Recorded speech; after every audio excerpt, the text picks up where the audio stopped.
So we are now dealing with, in many ways, I mentioned last time that there are many major areas or topics of hashkafa. I went through a whole series of them, and all those topics or categories in many ways can organize all the different ideas that the Ramchal brings down. Okay? Just to mention them again, just to go over it, that there are categories that encompass the entire area of hashkafa. The first one is called God, the nature of God, the study of the Ribono Shel Olam, who he is, what we know about him, and his relationship to this world.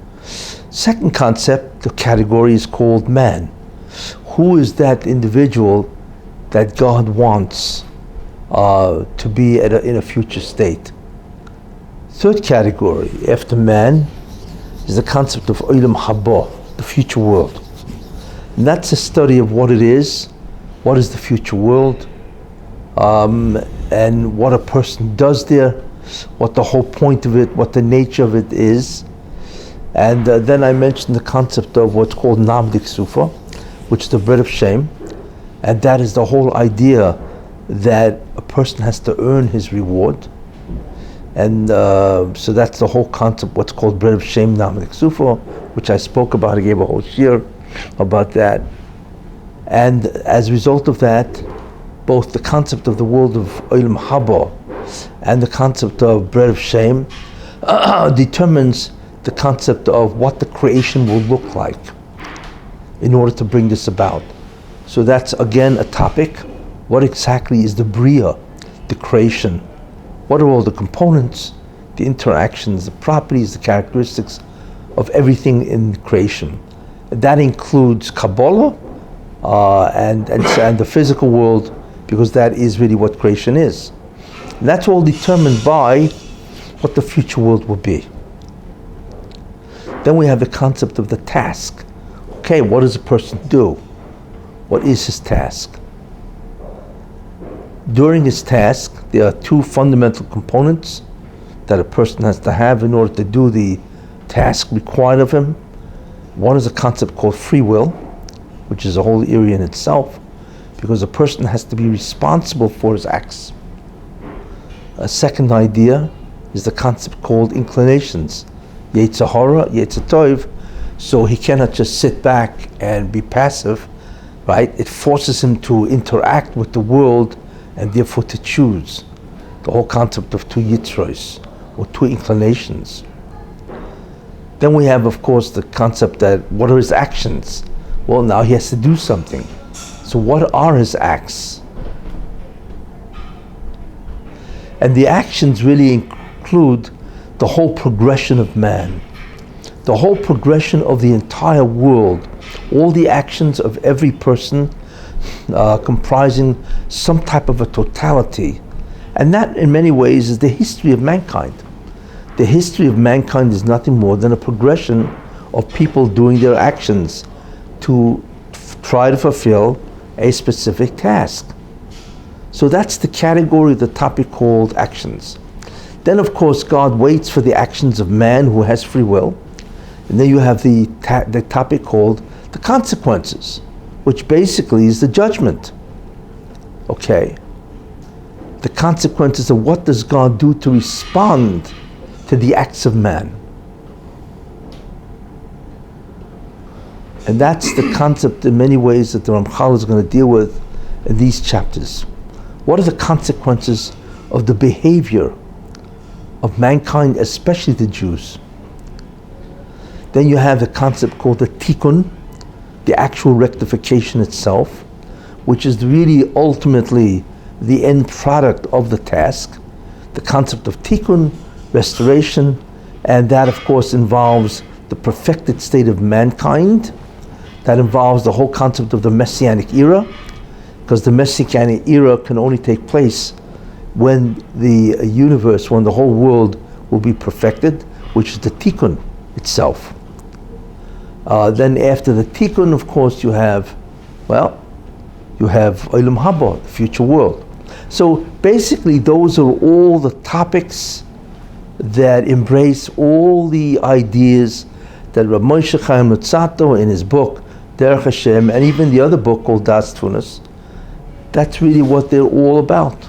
I mean, just outlined, I think there were 13 of them, 13 different topics that outlines the entire area of Hashkafa. Okay? And within that, of course, as I mentioned, one of them is called the Bria, the creation. And that involves the physical universe and the spiritual universe, which is the whole study of Kabbalah.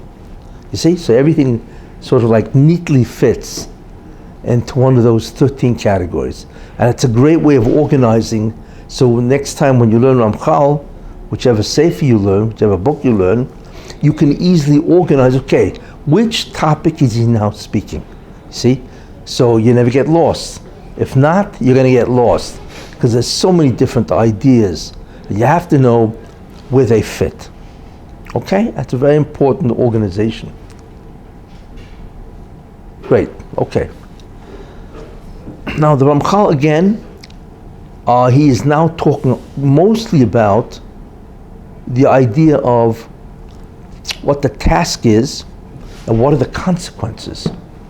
So he begins in Perek Sheni, second Perek of the second Chelek, okay, the concept of the circumstances of an individual man in this world, and most specifically the Jewish people. Okay, so remember I said last time, what determines everything?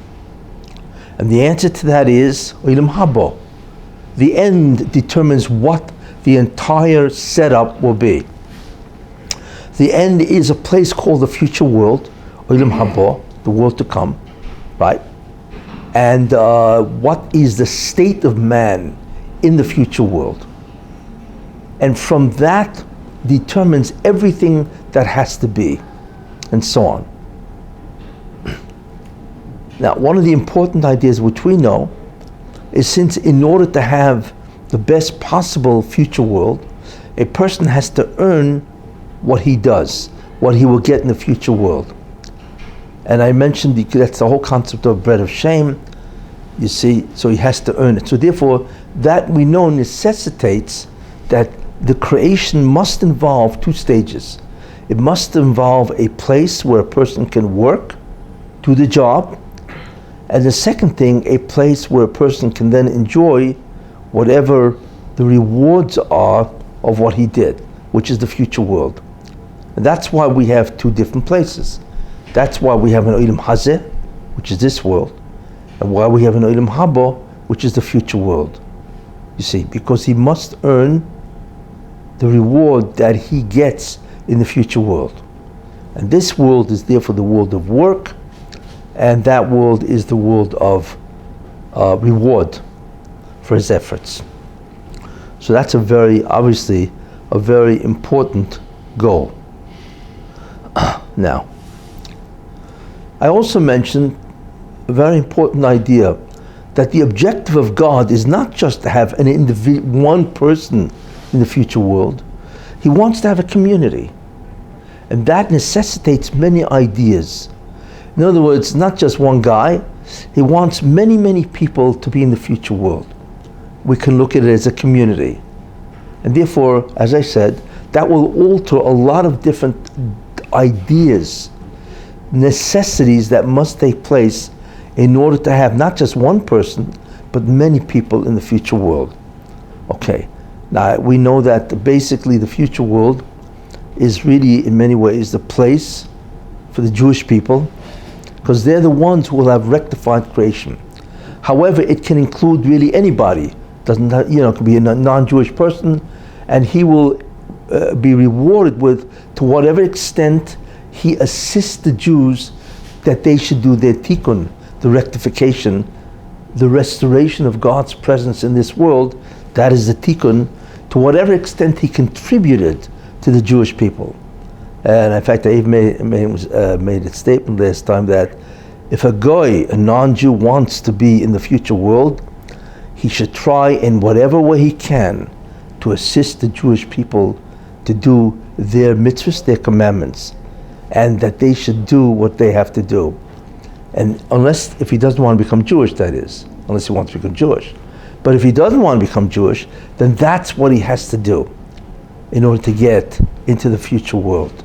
It's all about doing the tikkun, but since the primary agents of that tikkun, the rectification process of the Jewish people, he should assist a Jew in whatever way he can. Besides the fact, of course, that he himself can be righteous. Obviously, The key concept is the concept of tikkun, which is to bring the presence of God back into this world. And that's really the major way that anybody really can get the future world. There's a question here? Yeah, wait, you want to? But when you said God wants a community in all of my book. Yes. If Adam didn't commit the chet, then he had free If what? will. If what? Adam didn't eat from the tree of good and evil. Yes. Would there be a community? Is that what you're asking? It would be just one guy going No. to tell them how. No. Ramchal says, and other people say also, no. Adam would have had children that would be together with him in a perfected state in the future world. There would always, the intent of God was always there should be a community, but Adam, he himself could have rectified the whole creation by himself. This was the plan. However, he failed, and therefore all his kids now have to do what he could have done. Okay, I stand corrected. Anyway, That's that's fine. Of all the kids. What? Of all the kids. Well, that in itself is a study, but apparently he would have corrected Namdik Sufa, right, for everybody besides himself. Because everybody is part of his neshama, whatever that is part of his soul, and so on. They don't clearly explain, hardly anybody talks about Namdik Sufa. This is the real problem. I gave a whole shir about it, what it is, and so on, and how it works, and why there is Namdik Sufa. Right. Why should anybody have to earn his reward? Why should he feel embarrassed? I get a whole shir on that. So nobody talks about, well, how would that have rectified or corrected? We never find that somebody can rectify somebody else's Namdik Sufa. What was that? We never find, as far as, I have limited knowledge, but even I talked to you about it, it doesn't seem that there's any time No. we see in Olam Hazeh where somebody rectifies somebody else's Namdik Sufa. I'll tell you, Even where tzaddik cleans up the mess caused by I tell you, but I can tell you what the principle is, although it's not clear how it works. The principle of how somebody A can do a job for B, right, is because ultimately they're all one neshama. That's why Yecheskel, for instance, Hanovi, can suffer, right, and his suffering atones for thousands of people. So that's the same idea, because this man is undertaking the responsibility, to allow other people to enjoy whatever consequences, whether that be their punishment is now diminished, but that's Namadik Sufa, because if they had to suffer and they didn't suffer, then there's a certain kind of bread of shame that they never did it, you see? So the principle is that everybody is one neshama. How that works is not clear, but that's really the ultimate underlying principle. You see, that we're really all one soul. It's called Knesset Yisrael, or whatever, and that's why it can be done. But it's not clear how it works. So Christianity didn't just make something up, they actually stole something, in that sense. Well, Christianity stole a lot of stuff.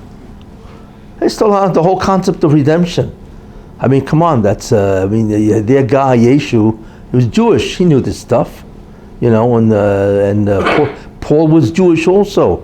They were all Jewish people, and at that point in time, they had knowledge of Judaism. This was, and they were able to use Jewish ideas, right? And they wanted to bring it to the Christians. I once told you what Christianity is, So what they did is they took paganism and they Judaized paganism. That's really what it is. Christianity is a Jewish veneer of paganism. That's why there's so many Christian holidays that are really pagan. Christmas, Saturnalia, I go through the whole rigmarole. What? The one coming up. What's coming up? Well, no, Hollywood is All Saints Day. I'm not clear about how they have all these demons and all that, witches and all that stuff. People used to hide from the images. Christmas tree. Yeah, I'm not clear. I want to know the origin of that. But most Christian holidays are what do you call, are pagan origin. That's what they are. It's a pagan treatment of Shemini service. What? It's a pagan treatment of Shemini service. What is? Halloween. I don't know. I don't call what Halloween is. Halloween, you have the Malachim and the Neshamas of the great Tzaddikim come down and Sukkot Torah and so forth. And Halloween is Keneged. Okay. I mean, whatever. Anyway, so, but anyway, that's the principle of, actually Halloween's pretty soon, isn't it? 10/27? It's the last day in October, isn't it? Yeah. Something like that, yeah. Okay. Well, what can I say, you know? Yeah, believe it. Anyway, there has to be a community. It's not that God wants one guy in Olam Haba. No. Like I said, there's the concept of a community in the future world. And that's why there's certain ideas that one person can suffer for others, so therefore more people can get into the future world. See, that affected the fact that one person can mechaper, atone for other people. And as a result of that, that sort of like guarantees that many people can get into the future world.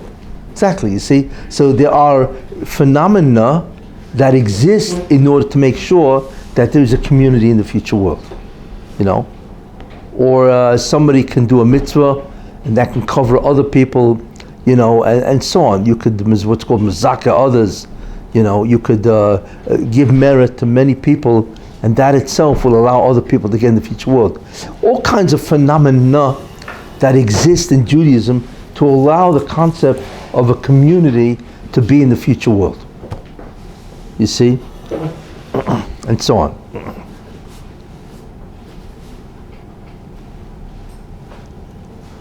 Now, so what do we begin to understand? We begin to understand that there's a future world which is the ultimate experience, and I once mentioned what that is. It's infinite bliss eternally. It's really the whole future world, whatever the infinite bliss consists of, but it's infinite bliss eternally. It never stops.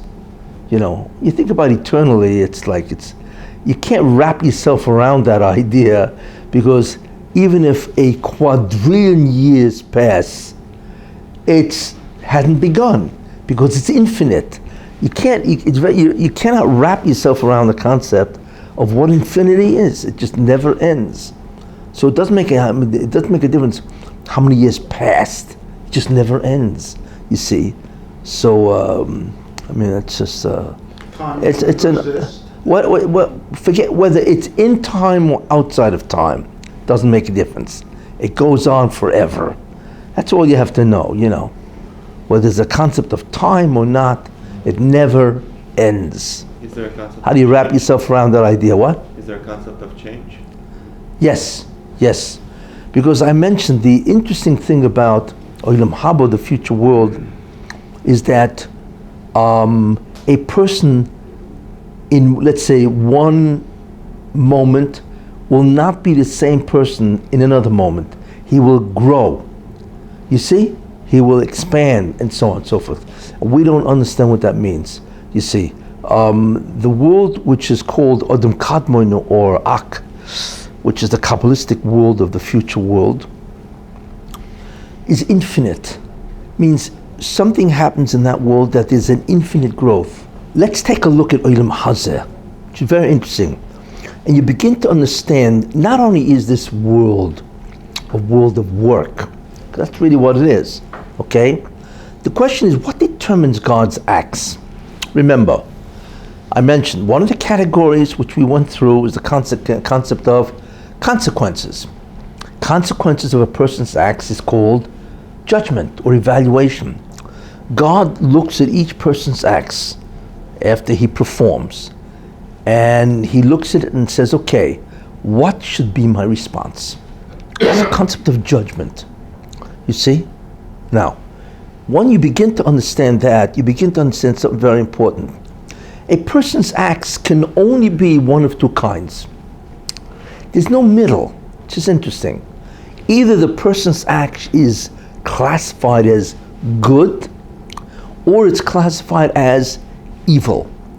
There's no in between. Now, there are degrees of good and there are degrees of evil, right? But that's the only two categories or classifications of a person's deeds. Okay? That's what God does, and so on and so forth. It's interesting to offer a definition of good and evil. Anybody know what good is? What's a good definition of good?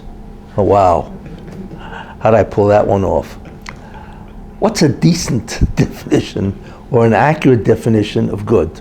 Well, God Anybody know? is closer. No. Leave God out of this. Do me a favor. Leave God Just out. yeah. Just give me the definition of good. Anybody have an idea?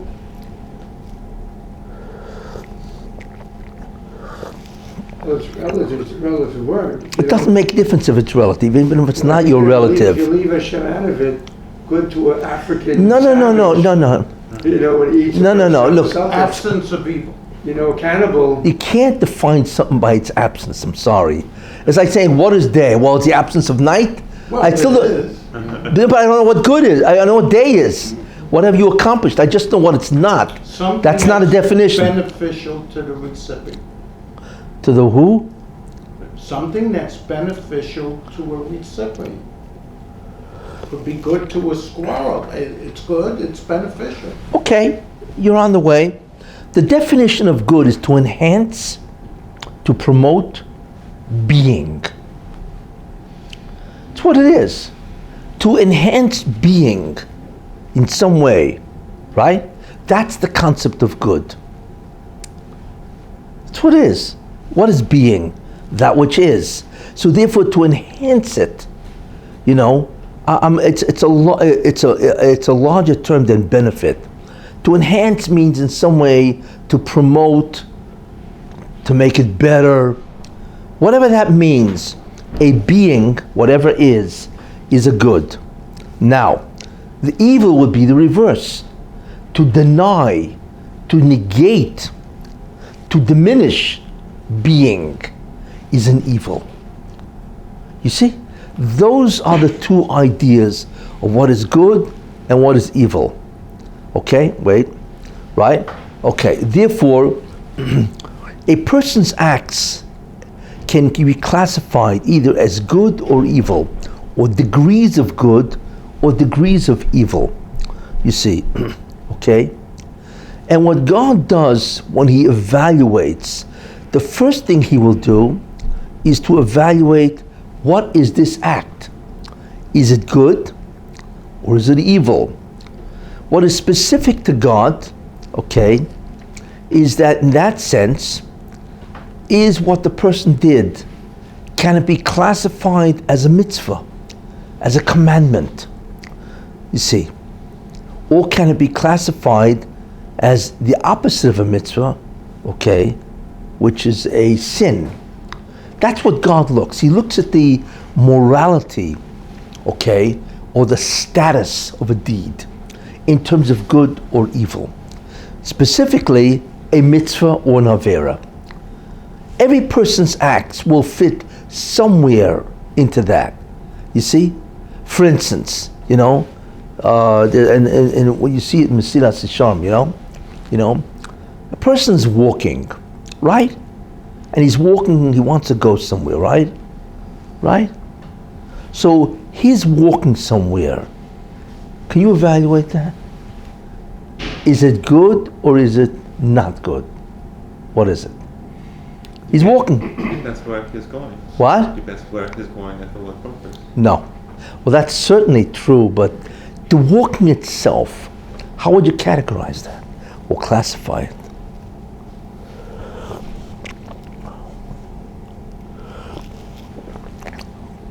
It's mysterious, isn't it?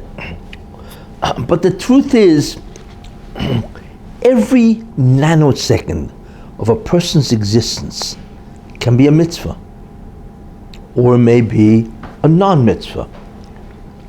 How? Because there are 6 mitzvahs which you can practice constantly: to love God, to fear God, right? To think about God. You know what I'm saying? So therefore, when a person is walking, is he thinking about God? Is he doing any of those 6 mitzvahs which can be constant, you see?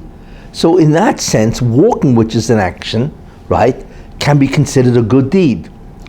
Or it can be considered not evil, but absent of a good deed, which is probably the bottom rung of evil.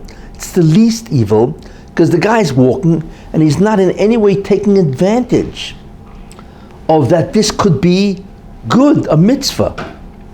See, that's how God would look at it. I mean, obviously it's infinite, you see?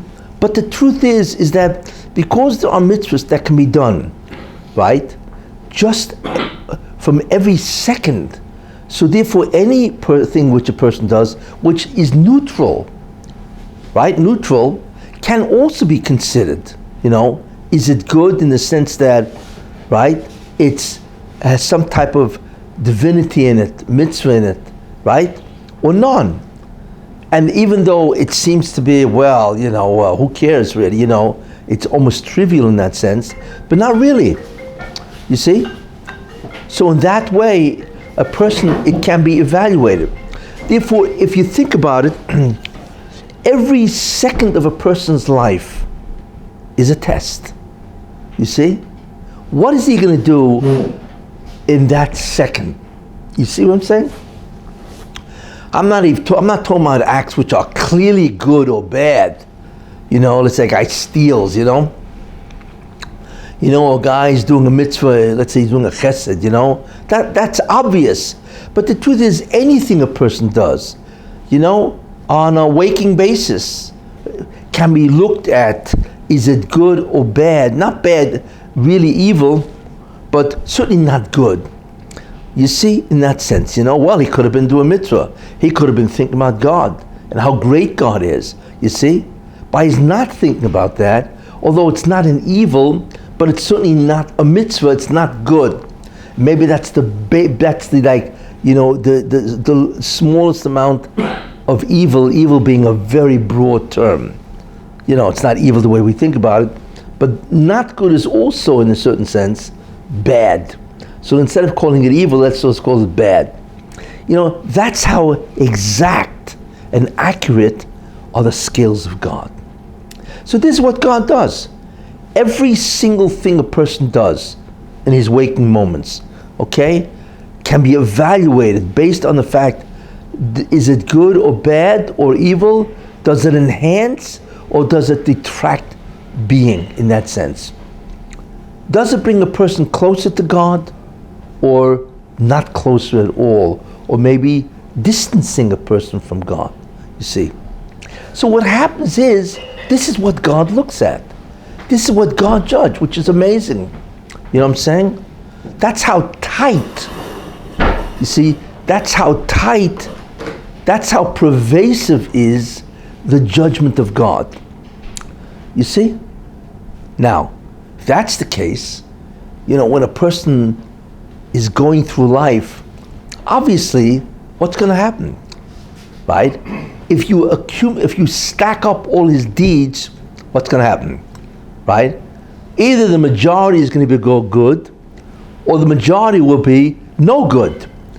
We wind up with a majority here, you see, right?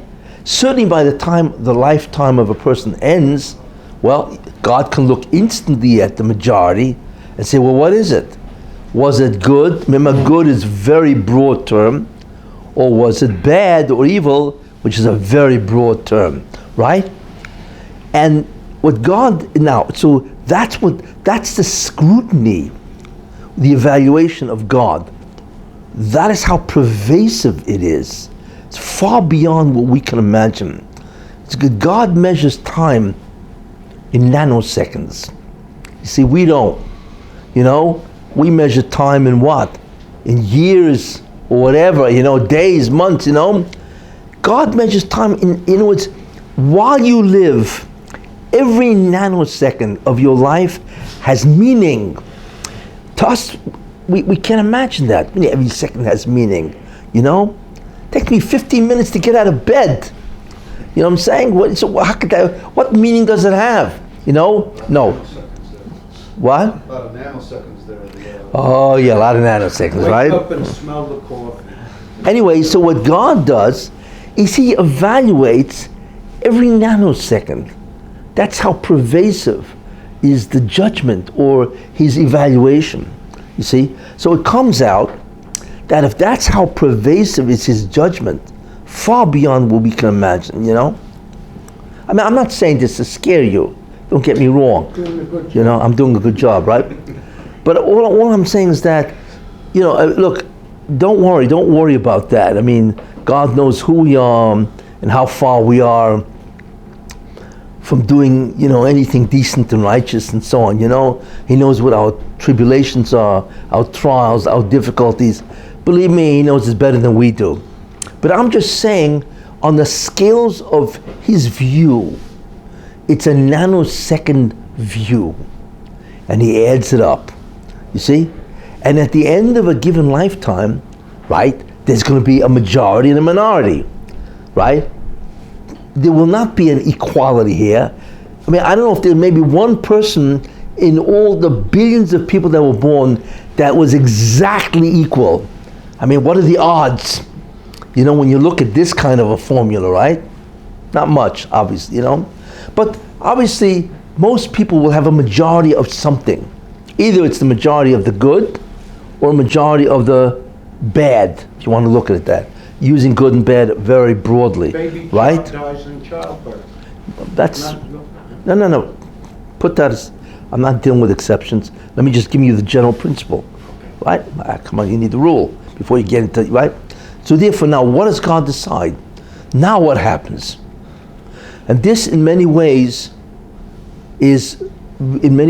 determines a person's station or position. So the first thing God decides, okay, every act I need to evaluate on this scale. 1. 2. In the end, or after a given moment, let's say after 15 years, whatever the time limit is, right? God will know, is this guy's majority good or is the majority evil? You see? So, here's the rule, very important rule. The majority gets you as a member of the future world. That's what does it, not the minority. In other words, you need to have a majority of what's called good, right? Then you are a member of the future world, what's called that community, okay? If your majority is good, you're in. If the majority is evil, whatever that means, right? You're out. You do not get the future world. The opposite of the future world is annihilation. There is no alternative to the future world.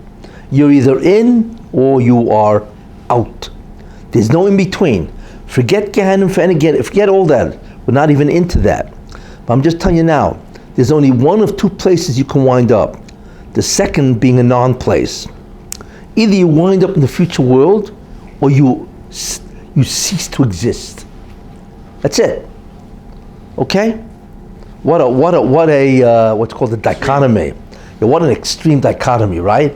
Either you're in, which means not only you exist, but you exist eternally. Wow. Right? And then the second thing, not only do you not exist, but you do not exist eternally. You see?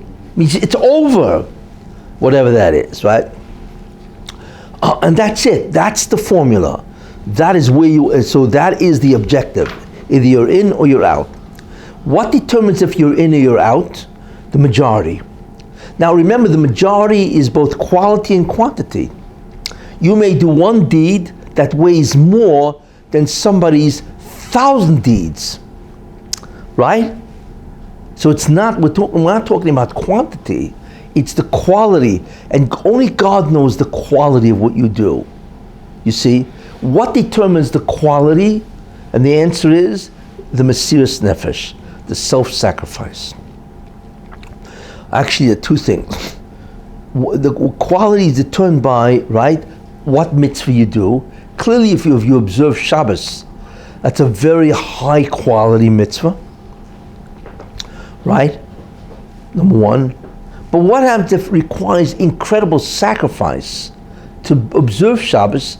Then you've intensified and elevated the mitzvah of observing Shabbos enormously. So those are the two fundamental criteria. What is the mitzvah? One, and what do you have to give up to do it? And only God can determine what you have to give up. You know, because the variables here are almost, just innumerable. Can't count, you know. How can you say that amidst the quality, quote unquote, of the mitzvah is involved? Because the Mishnah says that you should treat the mitzvah's kalas kavach, because you don't know the matan star on the show. But notice, but you yourself just said, because you don't know which is bigger and less. So that means Shabbos. That automatically means that there are variations. So what do you mean you don't know? My question: you can't call a mitzvah greater just because it has a tzivhi of misa or whatever. Then now you're saying tzedakah can be more in Hashem's eyes than a guy keeping Shabbos.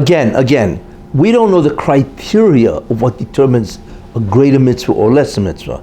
So when that Mishnah says, treat each one equally, because we don't know the real criteria in terms of the mitzvah itself.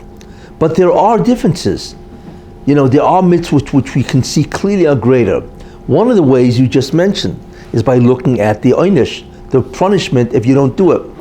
I would imagine that a mitzvah that you have to get skila, avera, you get stoned to death, is much worse than a mitzvah, right, that you didn't do an avera, let's say, right, that you only get lashes. Yes. Makas. Rabbi Yonah says that's the criteria. That's the criteria for los haseh. Which ones are worse? Yeah. There are three mitzvahs, averas that you're supposed to give up your life. Yeah, so obviously, So that would mean, obviously, that they are of extreme importance. Yeah. So there are ways of judging, which mitzvahs or averas are better or worse, But as far as we're concerned, it's very hard to determine why. Because the mitzvah itself is not just great or not great based on itself, but what's your self-sacrifice? Many people can do an avera that has no weight at all because they had no free will. You see? Or a guy can do a mitzvah, a great mitzvah, right? But if his father, who is his Rebbe, was the Gadol Hador, was the greatest man in the generation, it's nice, and then you compare a guy doing Shabbos, and his father, his mother, all his relatives are absolutely atheists, and he decides to observe Shabbos, and that's an incredible Shabbos, right? We cannot measure that. So clearly that determines the quality. But obviously there are mitzvahs which are greater and less, and so on, and so on. That's an interesting concept, Very lishmor. Everybody's acting. I don't want. It's going to lead me astray. No. Anyway, I just want to. I'm trying to establish the principles.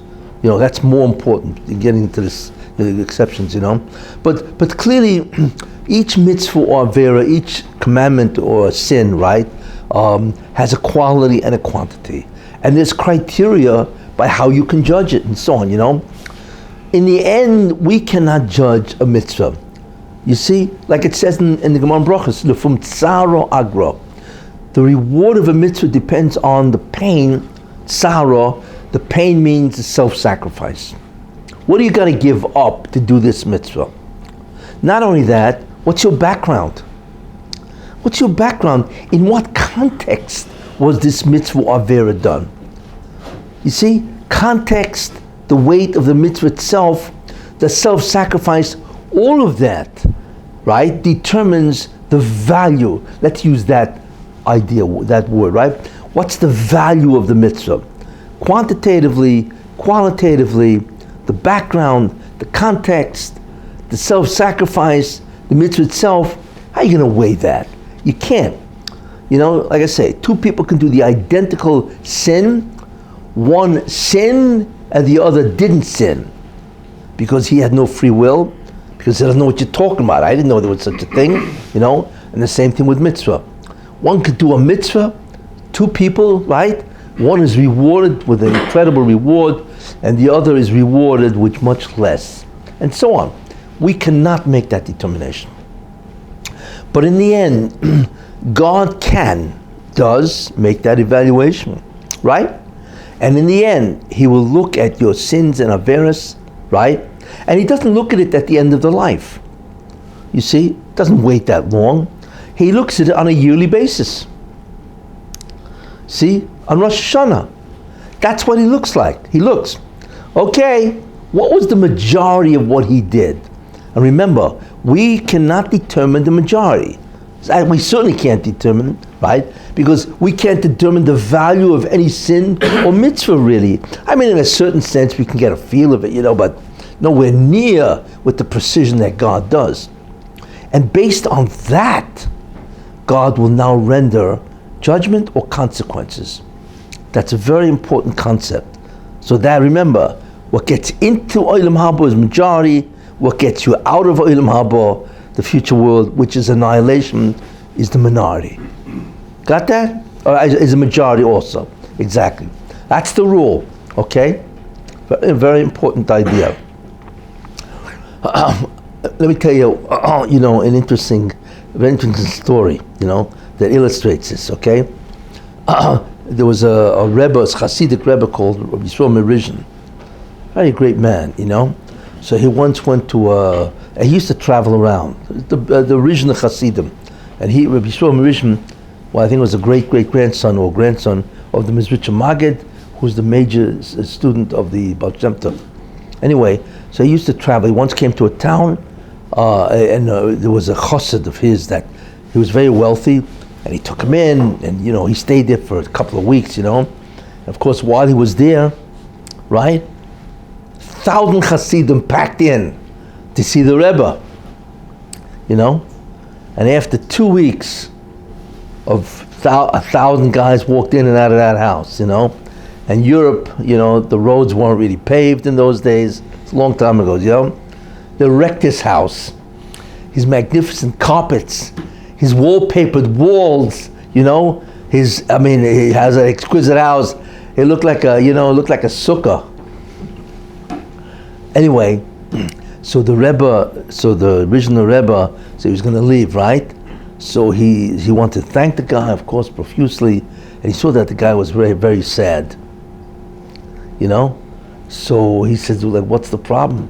He says, I'll tell you, Rebbe, it was an incredible pleasure having you here, but take a look at my house.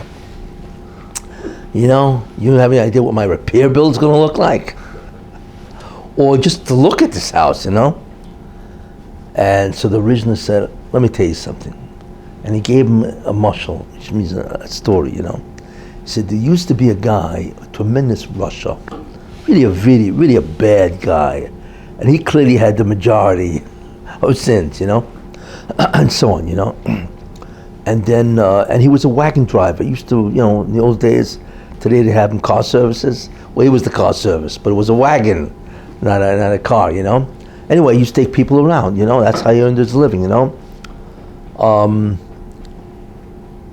So one day,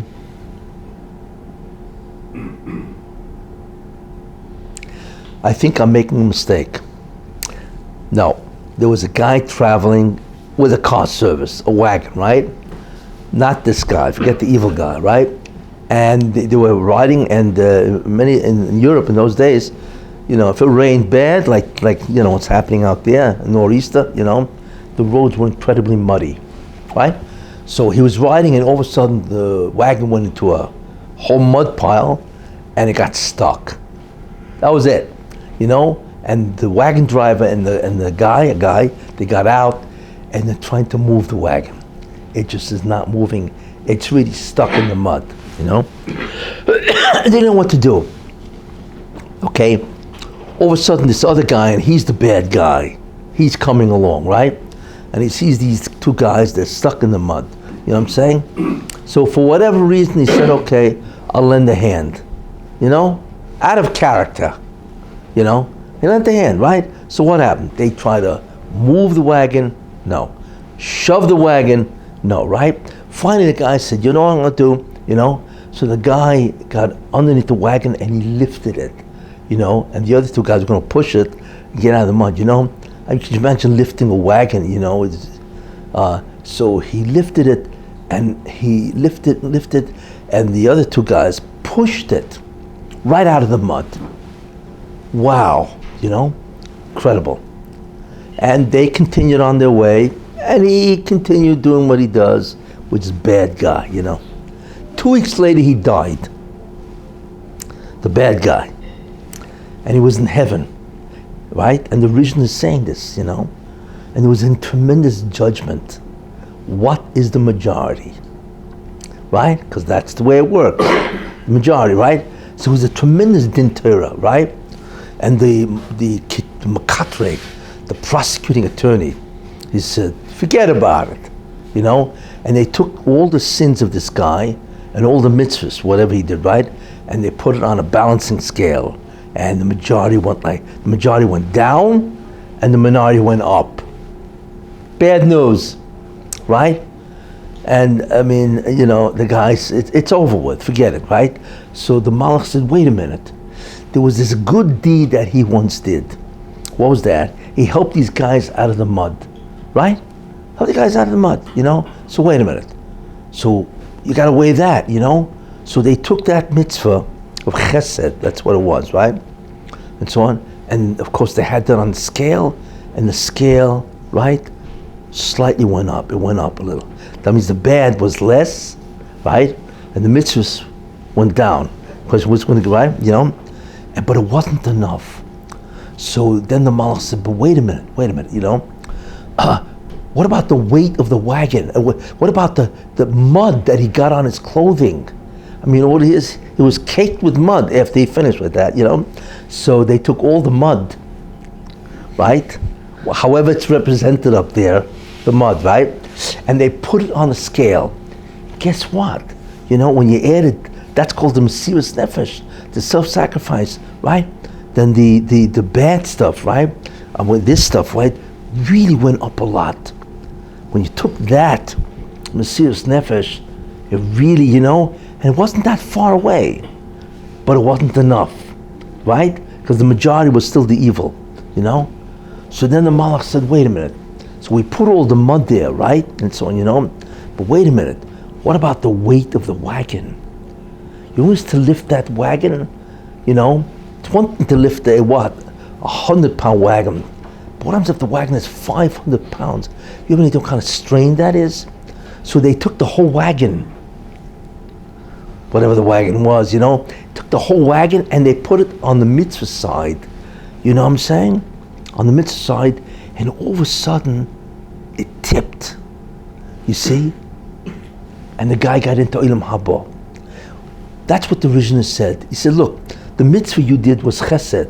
You allowed all the Hasidim to come, to speak to me, to see a tish, you know what I'm saying? To get an aliyah of ruchnius, a spiritual elevation, But what did it take?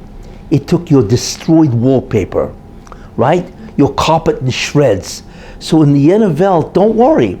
You're going to get to the NFL, right? You never know. If your bad goes down and you're good, they're going to take your carpets, right? And they're going to take your wallpaper, right? And everything else that's a shambles, right? And going to put it to the scale.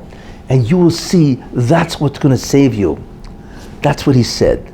And that's the concept of the value of a mitzvah, you see. And it does. Because we can only look at the objective mitzvah itself. But that's a mistake. The heaven God looks at everything that you do. Everything. The complete value, however, of the mitzvah. However, in the end, whatever the value is, the majority gets you in, and the a majority gets you in, depending on which class. But there's a problem here. What do you do with the minority? Now, one possibility is you ignore it. Forget about it, that's all, right? You do the majority, if it's good, you get into Olam Haba. There's a whole minority of sins, ignore it, right? And so on. But you can't ignore a minority. Either way, because that's not justice. Justice must reward everything you did. It must give you, there must be a consequence to every deed you did. So therefore the minority has to be considered. You see, cannot be dismissed. So, if it's a person who's a tzaddik because he has a majority of good deeds, of mitzvahs, right? What do you do with the minority of sins? It's got to be atoned for. Too bad. If, however, you're a Rasha, right, and the majority of your deeds are sins, yes, then the minority are what? Mitzvahs, they also have to be rewarded. Now, a person can say, wait a minute, why not just have one against the other, and one can't, in other words, so the sins will deduct the amount of mitzvahs, right? Or vice versa. You know what I'm saying? The guy has a lot of sins, so let the mitzvahs deduct the amount of sins and balance it out that way. Can't do that. You can't deduct from one to the other. Each thing justice demands requires either atonement or reward. You see? And that's the way it works. And therefore this world basically runs this way. This world is basically a world of test. You know? Are you going to do good or bad in the broadest terms? The second thing is that, right? That whatever you do, whatever the majority, that'll get you either into Olam Haba or get you into annihilation, non-existence. However, in this world, there must be some type of vehicle or device that will deal with the minority. And therefore, the second thing that happens in this world is the minority. What happens? So if a person is righteous, which means that the majority of his deeds is what? Is righteous, then the minority must be dealt with in this world. Why? Because the future world must be perfect. The only thing that can go on in the future world is infinite reward eternally. It cannot in any way be marred by sins. You see?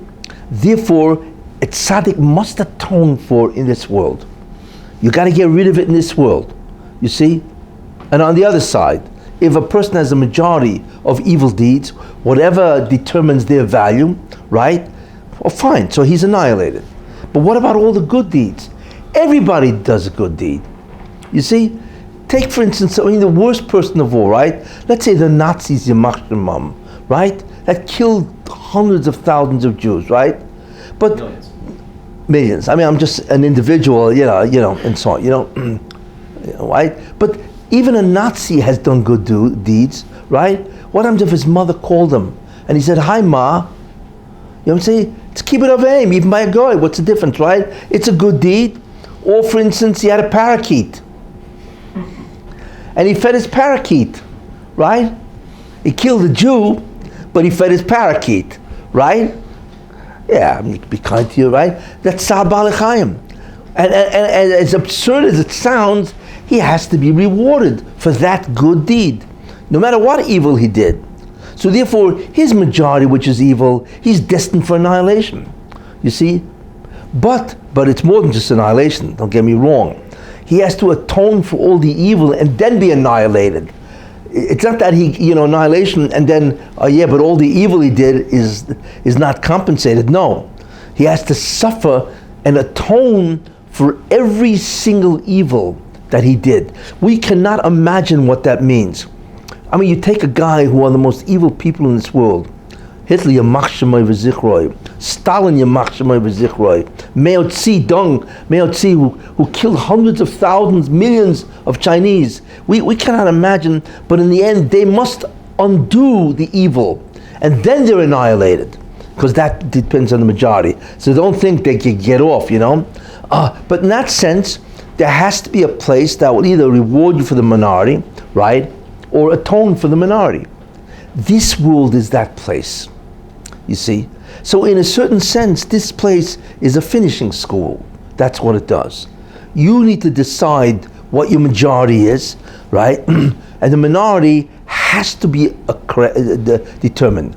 And so if you're a tzaddik, so the minority, which is the bad deeds you think, must be atoned. But since you have a majority of good, you will get into the future world. Got it? Wait. If you, however, are evil and your majority deeds are evil, right, then what's going to happen, right, is that determines annihilation. and also you have to atone for all the evil deeds before you get annihilated, right? Yeah, so there's no justice. Big deal. He got away scot-free. Why? Because he was annihilated. Okay, but what about all the? Obviously it's ridiculous. But he has to be rewarded for the good that he did, no matter how minute. You see, so that's what this world is. This world is basically a world of test, which is going to be the majority, A. And the second thing is that the minority must be dealt with in this world. And that is the principle of what determines the gratifications, the successes of a person in this world. And that's also what determines the sufferings. Very important principle, you see. Now, that's the general principle. You see how it works? Majority determines, right? The minority has to be dealt with in this world. Either they have to be rewarded here, A, and then you suffer, atone, then you annihilate, or you must suffer in this world in whatever way, and so on and so on, and that removes your sins, whatever, then you get Olam Haba, the future world, for eternity. So that is the basic formula of the consequences of God. He evaluates, as I said, everything, every nanosecond. You see, because there's no such thing as 3 hours goes by and you did nothing. There's no such thing. You see, that's what I'm trying to point out. And it depends on the majority, okay? And that's basically how this world runs. It's a very important idea. And what you now understand is this is what determines the successes, right, the satisfactions, and it determines the tragedies and the catastrophes and the sufferings. All of that is determined by who you are. Listen, you have to hope that your majority is what gets you in. Now I want to tell you one thing which is very important. It's a Ravad. Ravad, I think, is about Plukt of the Rambam. This is a very interesting thing, fascinating, and it's worthwhile to know that. He says on Rosh Hashanah, on Rosh Hashanah, so we think, well, God's going to decide, majority, minority, and all that, right? And that will determine many things. It also determines, of course, your your test situation. I once gave a Rosh Hashanah shiur. But he says something very fascinating. He says that what determines if you will live or die, okay? I mean, in general, is not the amount of deeds you did. It's who you are and what direction you're headed. There are many people that sin, but really they're incredible people. They do many mitzvahs. They want to get close to God. They want to do mitzvahs, but for some reason they're just not going. But as they say in English, their heart is in the right place. He says, these people, that's what determines what happens to this guy, you see. And this type of person, God will determine that he will live, or whatever. Then there are guys whose heart is in the wrong place. But every once in a while, by mistake, they do a good deed. You see, that's what determines. So what he says is that a guy can have the majority of sins. You see, actually says this. But if their heart is in the right place, if they want to get close to God, you see, if that's the road they're on, then it doesn't make a difference that the majority of that year is sinful. They will live. It's an amazing statement that he says. The Baruch Hashem looks at the heart of a person. What does he really want? And if God sees that what he really wants, he wants to be spiritual, right? He wants to be close to God. But for whatever reason, his Yetzer Hara is just not letting him alone. He's just not making it, right? Of course it matters. But that's the essential idea that God looks at. Where is this guy's heart really? Where is his mind? And so on. That's what God looks at. You see, it's a very important concept. And there are many people whose heart is in the right place. They really want to do mitzvahs. They want to be good. They want to be ethical and moral. And they try. Except, unfortunately, we know there's the Yetzer Hara. There's tremendous amount of temptations, right? And evil inclinations, and people fall. They fall all the time, especially depending on where you live. You know what I'm saying? You know, in the olden days, you used to live in a ghetto. You know, it was much harder to sin because you didn't have the opportunities to sin. Today, okay, Lakewood is a little better, but you go, you know, if you got to work in Wall Street area every day, or you got to work in Midtown Manhattan, you're finished. As they say in English, your goose is cooked. Is that the way I say it? Your goose, you know what I'm saying? Forget about it. The amount of nisyonis per second is astounding in Manhattan, or in many places, and see, you know, and therefore you can take a guy with the best intentions, and he just can't make it, and so on and so forth, you know. So God doesn't look at the sins in the way that we think. He looks at the heart of a person, you see, and that's what determines where the guy winds up, which is interesting. So that's what I'm telling you.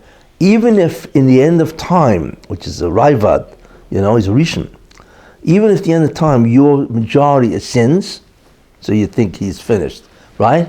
Because that's the rule. That's not the way God looks at it. He doesn't look at the necessarily, it's not the deeds or the acts itself, you know, that God looks in terms of a majority. You see, he looks at the heart and the mind behind the deed. And if he sees that you really want to be good, you're just not making it because you are stuck in a terrible situation and you can't do it, don't worry, you'll get into Ilam Haba. That's what the Raivat says. Isn't this Raivat talking about the din on Rosh Hashanah in regards to the following year, the din of Yom Kippur, in regards to Halacha, is still based on good and bad? Yeah, but apparently, based on that Raivat, what it means is that it is the mindset behind the deed that is critical. That's the primary concern. A guy can do an Avera and feel terrible while he's doing the Avera. Think about that. There are guys that do an Avera with gusto. Say, wow. You know what I'm saying? There are people that do that. I mean, they're not only are they in it, but they love what they're doing. You know? But there are many people that are good people. And even if they do something that they know is wrong, their heart's not in it, but they're schlepped to do it. You know what I'm saying? They don't want to do it, but it's very hard to overcome, whether it be habit, or whether it be temptations, and so on and so forth. So it's not like they want to run to do it. We don't realize that a great deal of what people do, you know, there's something behind it called the mind, or the will. You know what I'm saying? And that's critical, according to this Raivad. You know, the will in many things that we do, even if they're bad, and we know they're bad, and we know they're, whether it be evil or they're sins or whatever, but the will isn't there, you see, even though the habit is there, and we're doing it, because we're prisoners in many ways of the Yetzer Hara. God looks at the mind, he looks at the heart, and we are talking about an infinite God, an infinitely merciful God. You have to understand that. It's not like God doesn't play gotcha. Gotcha. That's not what he plays. You know what I'm saying? He looks at the mind and the heart of a person, even when he's doing the Avera. And apparently, this is what counts. And therefore, maybe we tend to look at the deed. But I said, the deed itself has many things in it, right? It's got the value of the sin. It's got the context. It's got a lot of stuff. But it also has the mind and the will of a person. God looks at that also. Very important idea. And this is all part of the majority and the minority. So what the Raivat is saying, even if the majority of the deeds, the acts are bad, right? But remember, there's a lot of stuff that goes into it. You know, what was the context that this was done? And so on. You know, part of it is what's the will and the heart, the value that what he's doing has to the guy. You see? And that is a great deal of the value placed on a sin. So even if you counted up numerically all the sins, that would outweigh the mitzvahs, yes. However, when you look at different dimensions of that deed, right? Which is the person's mind and will doing that. That can remove the fact that this is a majority, reduce the whole thing. And if the person, when he does a mitzvah, feels good and he's glad, right? Even if the mitzvah is a low threshold mitzvah, let's say, right? That will enormously magnify the mitzvah. So it's impossible really for us to determine majority and minority because there are so many different variables. That's what what you see from that Raivad, which is Raivad, Avram ben David. There are several. That's what he's called by the acronym of his name, Rabbi Avram ben David. And there are three of them, I think. One of them is called the Bar Plukta of the Rambam, but I think it could be the Bar Plukta of the Rambam means the one who was the critique on the Rambam, Maimonides. There's a Raivad there, you know. So but there are several Raivads. 12th, 13th century? Yeah, 12th century. Actually, not 12th. 12th century is... 1100? Yeah, 1200, yeah. Long time ago. Any questions? In light of what the Rav said, I don't understand the Mishnah Pirkei says, greater is Sha'achas in Olam Hazev, Torah and Mitzvahs, Yeah. Kol Olam Haba. I don't understand that. No, because here's where you can earn everything. Okay. No, it doesn't mean reward. It means the value of Olam Hazeh is greater than Olam Haba, because here is where you make the money. Olam Haba, the experience of Olam Haba is infinitely greater than the experience of this world. But the value of this world, in the sense that here's where you make the money, is infinitely great, But you and then you can't spend cash it. the check here. Exactly. What? You can't cash the check here, you gotta wait. You can't cash the check here. Nobody will accept your checks. Any other questions? Yeah. Wait, you got what? Are you taking any general questions? Right, I want to ask some general questions. So at the end of time, the tikkun, the din hagadol v'hanara, the ultimate din, Yeah. that's going to be pretty simple because by that time everything's already pretty much balanced out. Well, that's in other words, Meaning just come back, it's either good or bad. Because everything's already been misukin, so a person is either all good or all bad at that point. yeah. In Olam Haba, you must be perfected. The last din is really just saying, okay, you're good, you're bad, you're good, you're bad, because there's no more tikkun left. No, exactly. Well, yeah, you're judged based on all the acts that you did. There's no, everything's the account has already been balanced. Yeah. The books have already been balanced. Correct. Already the end of the line. Yeah, because either you got rewarded for or you got punished, you got atoned. That's Yeah. maybe why it's Ayim Benar, because it's like either one or the other. Yeah, you are perfect when you get to Olam Haba. Well, or lack thereof. One thing is, what is the thing about that Yidden Kol Yisrael Yishlam Chelik Olam Haba? Yes. So I understood that mean that they start with at least a foot in the door. So they What that means is they have the capacity to get Olam Haba. Now you got to build your building on it. You don't want to have Olam Haba with a shack. okay, so let's. You want to have Olam Haba with a palace, right? Yeah, but a Jew living in Yehupitz, right? Theoretically, Who? in Yehupitz, What about Yehupitz? wherever, and he doesn't know anything, and he doesn't necessarily do an Averis, but he doesn't do mitzvahs. He doesn't necessarily build his Olam Haba. Okay. No such thing. There's no such thing. No What you such really thing. want to ask, At what the- about at the Russia? worst- You What? want to ask about Russia? Go forget about Yehupitz. Is Russia included in Kol Yisrael Yishlom Chelik? Yeah. No, he's not a Russian until Because it he's goes got like- he's got to be born. Means when a guy's born, he is a member. He has the right. He has he's in the Olam Haba club. Means you have it means you have the capacity to be in Olam Haba.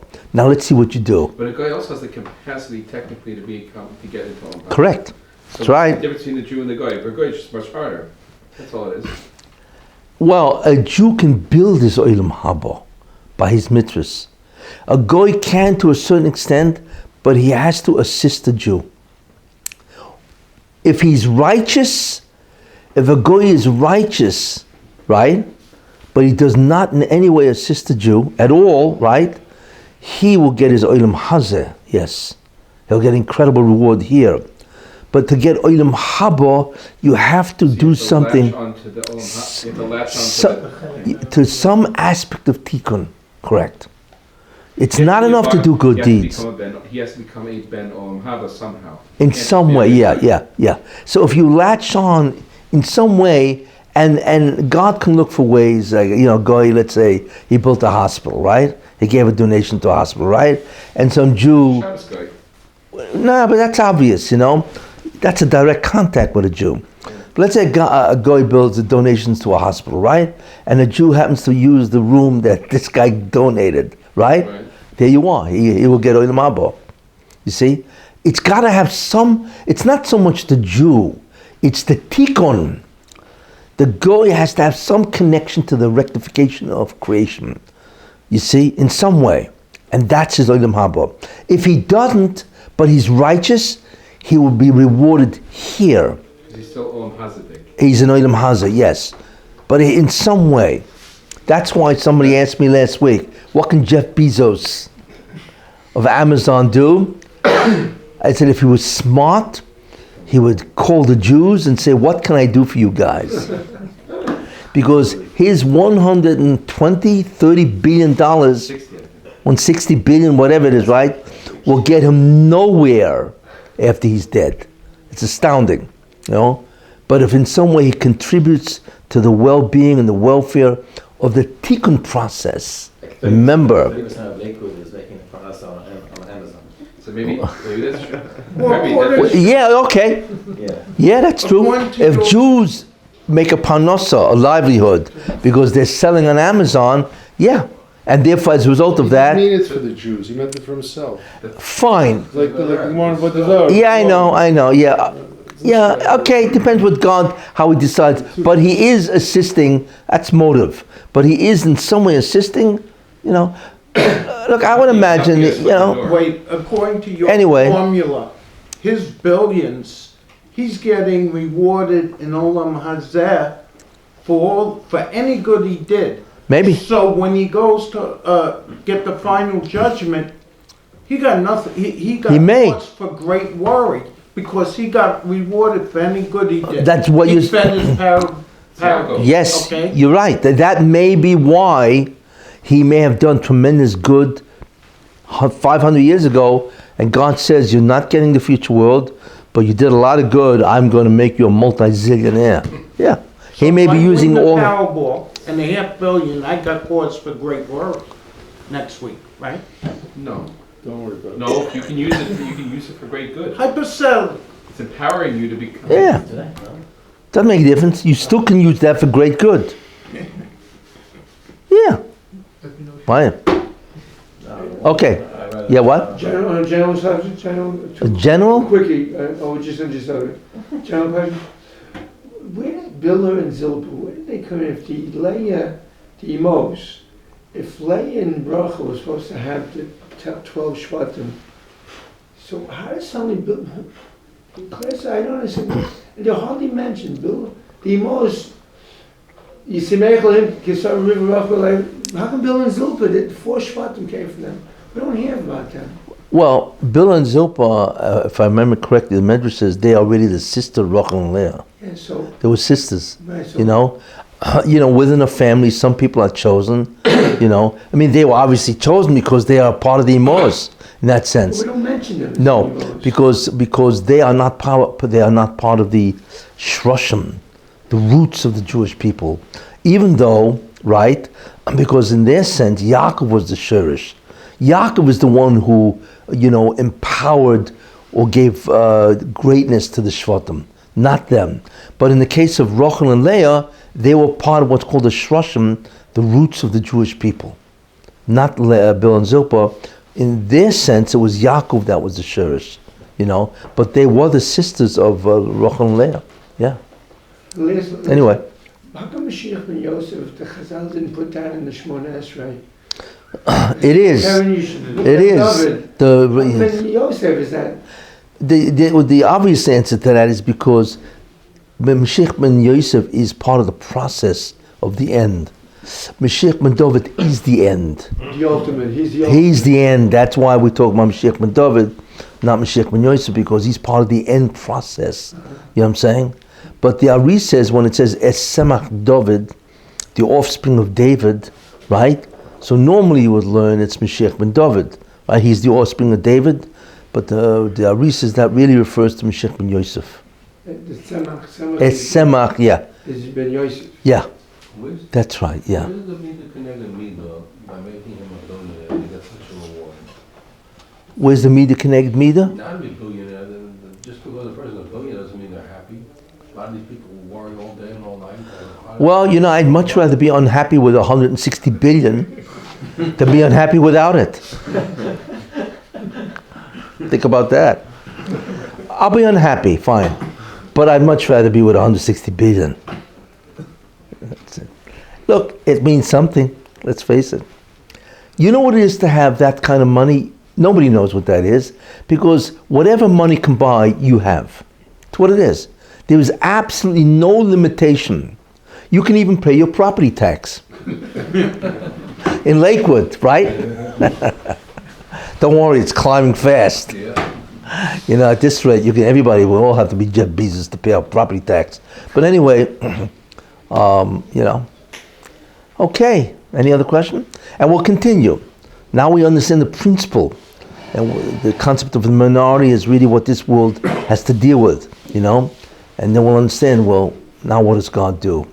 We're getting a feel of what determines the conduct of God in terms of his consequences, that topic area of Hashkafa. There's anybody suffering in this world is obviously a tzaddik. Somebody's gone. Because if he was a Russia, or he never did a good deal, or he never did a good deal in his life. Because a Russia that did one good deed would not be suffering. No, even a Russia could suffer to stop him from doing more evil. Right? I mean, how much, a Russia has a certain limit of evil he can do. Or else, forget it. You can't stop these guys, right? So the Russia may stop him by giving him Yisurin. It'll have kapara consequences also, but it'll stop him from doing the evil, or else this guy would really go crazy. So there's really more variance. Yeah, of course, yeah. And we're going to deal with the different, variations and specifics and specialties, and it's very complicated, You gotta be good. Yeah.